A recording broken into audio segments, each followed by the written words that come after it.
Hi everyone, welcome to ರೇಖಾ ಪ್ರಕಾಶ್ ಮನೆ ಊಟ.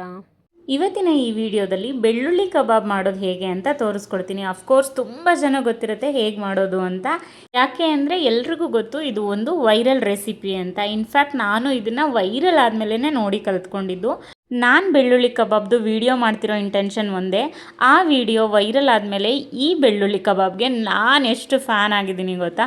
Literally ನಂಗೆ ಯಾವಾಗೆಲ್ಲ ತಿನ್ಬೇಕು ಅನ್ಸುತ್ತೆ ಮಾಡ್ಕೊಂಡು ತಿಂತಿರ್ತೀನಿ. ನಿಜವಾಗ್ಲೂ ಆ ವೈರಲ್ ವಿಡಿಯೋ ಅಂತ ಹೈಪ್ ಕ್ರಿಯೇಟ್ ಮಾಡಿತ್ತು. ಇನ್ಫ್ಯಾಕ್ಟ್ ಅದು ಟ್ರೂ ಕೂಡ. ಬನ್ನಿ ಹಾಗಿದ್ರೆ ಹೇಗೆ ಮಾಡೋದು ನೋಡ್ಕೊಳ್ಳೋಣ, ಹಾಗೆ ಏನೇನು ಇಂಗ್ರೀಡಿಯೆಂಟ್ಸ್ ಬೇಕು ಅಂತ.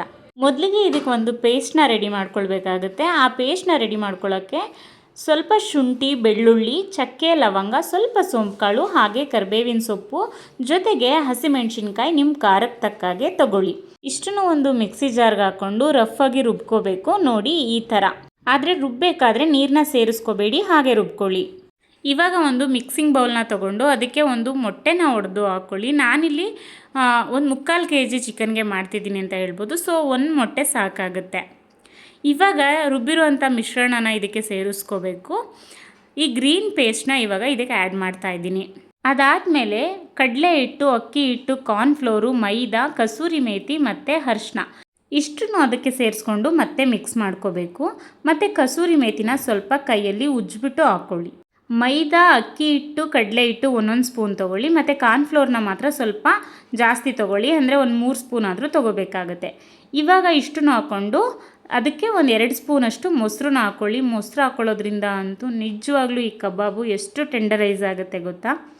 ಅದಾದಮೇಲೆ ಮತ್ತೆ ಒಂದು 2 ಸ್ಪೂನ್ ಆಯಿಲ್ನ ಹಾಕ್ಕೊಂಡು ನೀಟಾಗಿ ಮಿಕ್ಸ್ ಮಾಡ್ಕೋಬೇಕಾಗತ್ತೆ. ಮಿಕ್ಸ್ ಮಾಡ್ಕೊಳ್ಳೋಕ್ಕೆ ನಾನಿಲ್ಲಿ ಕೈನೇ ಬಳಸ್ತಾ ಇದ್ದೀನಿ. ನಿಮಗೆ ಕಂಫರ್ಟಬಲ್ ಇಲ್ಲ ಅಂತಂದರೆ ನೀವು ಸ್ಪೂನ್ನ ಬಳಸ್ಬೋದು. ನೋಡಿ ಈ ಥರ ಪ್ರಾಪರಾಗಿ ಮಿಕ್ಸ್ ಕೊಟ್ಬಿಟ್ಟು ಇದಕ್ಕೆ ಇವಾಗ ಒಂದು ಲೆಮನ್ನ ಸ್ಕ್ವೀಸ್ ಮಾಡೋಣ. ನಾನಿಲ್ಲಿ ಅರ್ಧ ಹೋಳು ಲೆಮನ್ನ ಯೂಸ್ ಮಾಡಿದ್ದೀನಿ. ಅದಾದಮೇಲೆ ಮತ್ತೆ ಮಿಕ್ಸ್ ಕೊಟ್ಬಿಟ್ಟು 3/4 kg ಚಿಕನ್ನ ಆಲ್ರೆಡಿ ವಾಶ್ ಮಾಡಿ ಇಟ್ಕೊಂಡಿದ್ದೆ, ಅದನ್ನು ಇವಾಗ ಈ ಮಿಶ್ರಣಕ್ಕೆ ಸೇರಿಸ್ತೀನಿ. ಸೇರಿಸ್ಕೊಂಡು ಪ್ರಾಪರಾಗಿ ಮಿಕ್ಸ್ ಕೊಡಬೇಕು. ಮತ್ತು ಚಿಕನ್ನ ಅರಿಶಿನ ಮತ್ತು ಉಪ್ಪನ್ನ ಹಾಕ್ಕೊಂಡು ತೊಳ್ಕೊಂಡಿರಿ. ಮತ್ತು ನಾನು ಚಿಕನ್ ಪೀಸಸ್ನ ಸ್ಮಾಲ್ ಆಗಿ ಕಟ್ ಮಾಡ್ಕೊಂಡಿರ್ತೀನಿ. ಅದಾದಮೇಲೆ ನೋಡಿ ರುಚಿಗೆ ತಕ್ಕಷ್ಟು ಉಪ್ಪನ್ನ ಹಾಕ್ಬಿಟ್ಟು ನೀಟಾಗಿ ಮಿಕ್ಸ್ ಮಾಡ್ಕೊತೀನಿ. ಮತ್ತು ಸಾಲ್ಟ್ನ ಸ್ವಲ್ಪ ನೋಡ್ಕೊಂಡು ಹಾಕ್ಕೊಳ್ಳಿ, ಯಾಕಂದರೆ ಈ ಕಬಾಬಲ್ಲಿ ಉಪ್ಪು ಮತ್ತು ಖಾರ ತುಂಬ ಇಂಪಾರ್ಟೆಂಟು. ಅದೆರಡು ಪರ್ಫೆಕ್ಟಾಗಿದ್ದರೆ ಸಖತ್ತಾಗುತ್ತೆ. ಅದಾದಮೇಲೆ ನೋಡಿ ಸ್ವಲ್ಪ ಕರಿಬೇವಿನ ಸೊಪ್ಪನ್ನ ಹಾಕ್ಬಿಟ್ಟು ಪ್ರಾಪರಾಗಿ ಮಿಕ್ಸ್ ಕೊಟ್ಟು 1 hour ಮ್ಯಾರಿನೇಟ್ ಮಾಡ್ತೀನಿ. ಚಿಕನ್ ಕಬಾಬ್ ಎಲ್ಲ ಮಾಡಬೇಕಾದ್ರೆ ಮ್ಯಾರಿನೇಷನ್ ತುಂಬ ಇಂಪಾರ್ಟೆಂಟು. ಸಾಧ್ಯ ಆದಷ್ಟು ಚೆನ್ನಾಗಿ ಮ್ಯಾರಿನೇಟ್ ಮಾಡ್ಕೊಳ್ಳಿ. ಅದಾದಮೇಲೆ ನೋಡಿ 1 hour ಆದಮೇಲೆ ತೋರಿಸ್ತಾ ಇದ್ದೀನಿ. ನಾನು ಒಂದು ಫ್ರೈಯಿಂಗ್ ಪ್ಯಾನ್ಗೆ ಎಣ್ಣೆನ ಹಾಕ್ಕೊಂಡು ನೀಟಾಗಿ ಕಾಯಿಸ್ಕೊಂಡಿದ್ದೀನಿ, ಮೀಡಿಯಮ್ ಫ್ಲೇಮಲ್ಲಿ ಇಟ್ಕೊಂಡು. ಯಾವುದೇ ಕಾರಣಕ್ಕೂ ಹೈ ಫ್ಲೇಮಲ್ಲಿ ಇಟ್ಟು ಎಣ್ಣೆನ ಕಾಯಿಸಬೇಡಿ. ಸೊ ಎಣ್ಣೆ ಒಂದು ಹದವಾಕಾದ್ಮೇಲೆ ನಾವು ಚಿಕನ್ ಪೀಸಸ್ನ ನೀಟಾಗಿ ಮಿಕ್ಸ್ ಮಾಡಿಬಿಟ್ಟು ಆಮೇಲೆ ಹಾಕ್ಕೋಬೇಕಾಗುತ್ತೆ ಎಣ್ಣೆ ಒಳಗಡೆ. ಎಣ್ಣೆನ ಸ್ವಲ್ಪ ಜಾಸ್ತಿ ಹಾಕ್ಕೊಂಡು ಡೀಪ್ ಫ್ರೈ ಮಾಡಬೇಕಾಗುತ್ತೆ. ಮತ್ತು ಪೀಸಸ್ನ ಎಣ್ಣೆಗೆ ಬಿಟ್ಟಿದ್ದು ಇಮಿಡಿಯೇಟಾಗಿ ನಾವು ಏನು ತಿರುಗಿಸೋಕೆ ಹೋಗಬಾರ್ದು. ಒಂದು 2 ನಿಮಿಷ ಬಿಟ್ಟು ತಿರುಗಿಸ್ತಾ ಇದ್ದೀನಿ ನಾನಿಲ್ಲಿ. ಆ್ಯಕ್ಚುಲಿ ನೀಟಾಗಿ 2 ಸೈಡ್ ಚೆನ್ನಾಗಿ ಬೇಯಿಸ್ಕೋಬೇಕು. ಕಂಪ್ಲೀಟಾಗಿ ಕಲರ್ ಚೇಂಜ್ ಆಗಬೇಕು, ಅಷ್ಟು ಬೇಯಿಸ್ಕೋಬೇಕು. ನೋಡ್ತಿದ್ದೀರಾ ಅಲ್ವಾ, ಇಲ್ಲಿ ಕಂಪ್ಲೀಟಾಗಿ ಬೆಂದಿದೆ ಬೆಳ್ಳುಳ್ಳಿ ಕಬಾಬ್. ನಾನು ಆ್ಯಕ್ಚುಲಿ ಈ ಬೆಳ್ಳುಳ್ಳಿ ಕಬಾಬಲ್ಲಿ ಸ್ವಲ್ಪ ಸೋಂಪು ಕಾಳನ್ನ ಎಕ್ಸ್ಟ್ರಾ ಹಾಕ್ಕೊಂಡಿದ್ದೀನಿ. ನಿಜವಾಗ್ಲೂ ಫ್ಲೇವರ್ಫುಲ್ಲಾಗಿ ಆಗುತ್ತೆ ಅಂತಲೇ ಹೇಳ್ಬೋದು. ನೋಡಿ ಕಂಪ್ಲೀಟಾಗಿ ರೆಡಿ ಆಗಿದೆ ಬೆಳ್ಳುಳ್ಳಿ ಕಬಾಬು.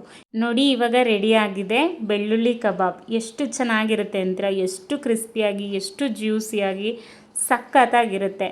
ಇವಾಗ ಲಾಸ್ಟಲ್ಲಿ ಇದ್ರ ಮೇಲೆ ಒಂದು ಲೆಮನ್ನ ಸ್ಕ್ವೀಸ್ ಮಾಡಿಬಿಟ್ಟು ತಿಂತಾಯಿದ್ರೆ ವಾಹ್ ಸಖತ್ತಾಗಿರುತ್ತೆ ಗೊತ್ತಾ. ಇದಾಗಿತ್ತು ಇವತ್ತಿನ ಸ್ಪೆಷಲ್ ರೆಸಿಪಿ. ಯಾರೆಲ್ಲ ನನ್ನ ಚಾನಲ್ನ ಇನ್ನೂ ಸಬ್ಸ್ಕ್ರೈಬ್ ಮಾಡ್ಕೊಳ್ದೆಲ್ಲ ನೋಡ್ತಾ ಇದ್ದೀರಾ, ಪ್ಲೀಸ್ ಒಂದು ಸಬ್ಸ್ಕ್ರೈಬ್ ಮಾಡ್ಕೊಂಡು ನೋಡಿ. ಹಾಗೆ ಈ ವಿಡಿಯೋ ಇಷ್ಟ ಆಗಿದರೆ ದಯವಿಟ್ಟು ಲೈಕ್ ಮಾಡಿ, ಶೇರ್ ಮಾಡಿ, ಹಾಗೆ ಕಾಮೆಂಟ್ ಮಾಡಿ. ರೆಸಿಪಿನ ನೀವು ಒಂದು ಸಲ ಟ್ರೈ ಮಾಡಿ, ಖಂಡಿತ ನಿಮಗೂ ಇಷ್ಟ ಆಗುತ್ತೆ. Thank you so much.